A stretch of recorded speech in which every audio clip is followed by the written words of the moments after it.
on the 15th of August started like an ordinary Saturday. It was just a regular day for us as a family. And my brother went into the town to buy a pair of jeans and a pair of boots for work. And a car bomb was driven in by some dissident Republicans who disagreed with the peace process. And they parked the car at the bottom of the town centre, and the police evacuated all the people out of the shops down towards the bomb car, and the car exploded at 3:10, and my brother was killed instantly, along with 31 other people, including unborn twins and children. Most of the people that were in the town that day were mothers and children that were shopping. So there was a lot of families that were affected, had mothers and daughters murdered in the bomb. There was a public notice in the local paper for all the victims of the bomb to come together in a local hotel.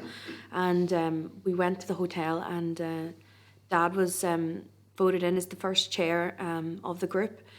And it was we started working out of each other's homes. We would take turns making teas. We'd stay up to the late hours. And as you started to talk to other victims, you started to grieve for their bereaved, which was, you felt like you'd lost somebody even though you didn't know them, that you were losing all it, like listening to the other people's stories, but you did get support. And I think you got more recognition whenever you were in a group of victims together. They had to listen. We are the victims, and we are being victimised again by the government, and we have to fight for everything.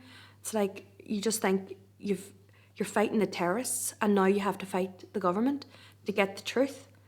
I mean, in this country, when we go back home, the terrorists are actually the same. They're actually called victims as well. There's no clarity. I mean, a perpetrator of a crime is equivalent to the victim.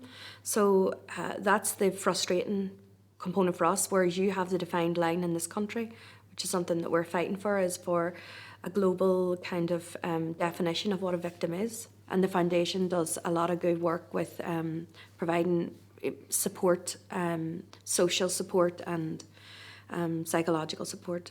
In 1984, my uncle Hugh, Dad's youngest brother, was murdered in an IRA ambush attack just outside Omagh.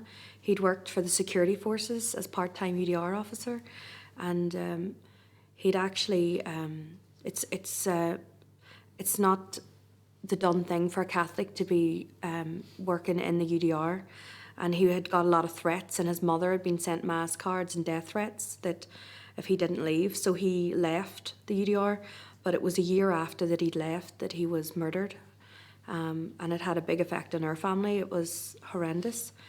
Dad was one of 12 of a family, and they were an extremely close Irish family, and I think our childhood just completely changed after that, because then my parents became so overprotective of us, and nervous and suspicious, and when you were going out anywhere, they would say to you, don't kick like an empty packet of cigarettes or anything because there could be a bomb in it, or it's just, they were very overprotective. And Dad was like a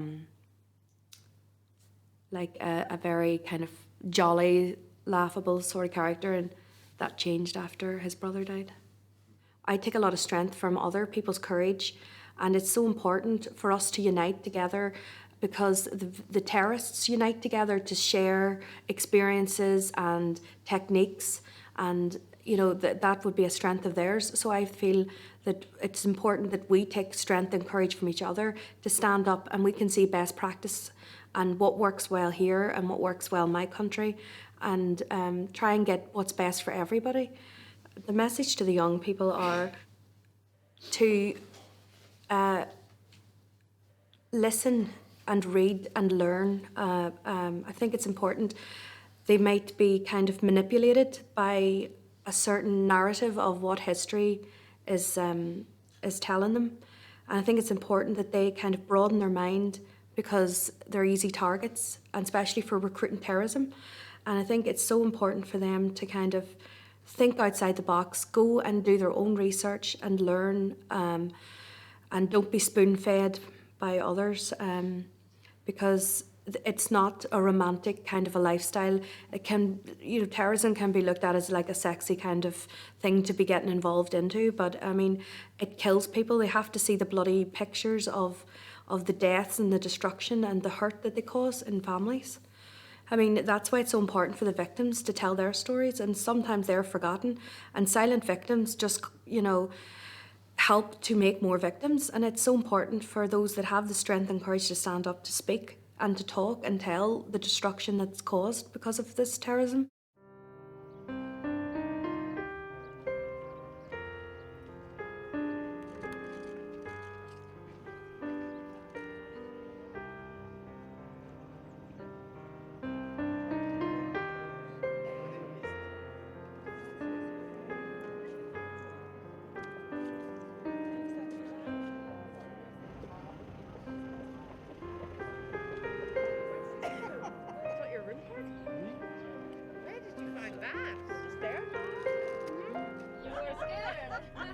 We did some shopping, you guys.